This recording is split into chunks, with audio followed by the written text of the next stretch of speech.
আল্লাহ প্রেমিক সুলতানুল আউলিয়া হজরত সৈয়দ শাহ আলী বাগদাদী রহমতুল্লাহ আলাই আল্লাহর সাথে মিলন কামনায় এই মসজিদে তিনি 40 দিন সিল্লা করার সিদ্ধান্ত গ্রহণ করেন। তিনি তার সাথী ও ভক্তগণকে বিভিন্ন উপদেশ দিয়ে 40 দিনের চিল্লাকালীন সময় তাকে কোনো অবস্থায় ডাকাডাকি করতে নিষেধ করে দেন। এমনকি তার শিষ্য ও ভক্তগণকে সাবধান ও সতর্ক করে গিয়েছিলেন, যত কিছুই হোক এই 40 দিন অতিবাহিত হওয়ার পূর্বে তার দরজা খোলার চেষ্টা করবে না। সাথী ভক্ত ও শিষ্যগণকে সবকিছু বলে বুঝিয়ে তিনি মসজিদের ভিতরে 40 দিনের চিল্লা করার জন্য ঢুকেন এবং তিনি ভিতর থেকে দরজা বন্ধ করে দেন। তার সাথী ও ভক্তবৃন্দ দিন রাত্রি বারান্দায় কাটাতে থাকেন। এইভাবে 38 দিন অতিবাহিত হয়ে যায়। 38 দিনের দিবাগত রাত্রে ভিতরে হইচই কান্নার আওয়াজ শুনতে পান। ভিতরের এই আর্তনাদ ও চিৎকার শিষ্য ও ভক্তগণের কানে এমনইভাবে প্রবেশ করতে লাগলো যে মনে হয়েছিল যেন ভিতরে রীতিমতো যুদ্ধ আরম্ভ হয়ে গেছে। ভক্তগণ মনে করলেন তাদের প্রাণপ্রিয় পীর সাহেব হুজুর হয়তো কোনো বিপদে পড়েছেন।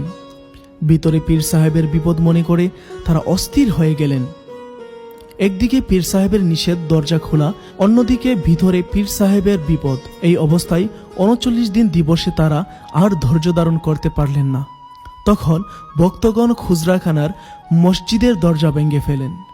দরজা খোলা মাত্রই ভিতরের সেই বিকট চিৎকার ও আর্তনাদ থেমে যায়। বড় আশ্চর্যের বিষয়, দরজা ভেঙে দেখেন ভিতরে রক্তাক্ত অবস্থায় ছিন্ন বিচ্ছিন্নভাবে দেহের অঙ্গসমূহ ছড়িয়ে ছিটিয়ে পড়ে রয়েছে, আর কিছুই দেখা যাচ্ছে না।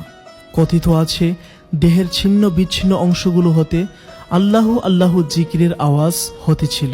ভক্ত ও শিষ্যবর্গ এমত অবস্থা দেখে হতবাক হয়ে গেলেন। তারা অনেকক্ষণ পর্যন্ত চিন্তা করেও কোনো কিছুই বুঝে উঠতে পারলেন না। অবশেষে ছিন্ন বিচ্ছিন্ন রক্তাক্ত ওই দেহ সমাহিত করার ব্যবস্থা গ্রহণ করেন। এমন সময় উপর থেকে নির্দেশ শুনতে পেলেন। তারা বুঝতে পারলেন এটি হজরত সৈয়দ শাহ আলী বাগদাদী রহমতুল্লাহ আলাইয়ের কণ্ঠস্বর। তাদের হুকুম করলেন, দেহের বিচ্ছিন্ন অংশগুলো যেখানে আছে সেখানেই সমাহিত করো। এই মসজিদের মধ্যে হজরত শাহ আলী বাগদাদী রহমতুল্লাহ আলাইকে সমাহিত করা হয়।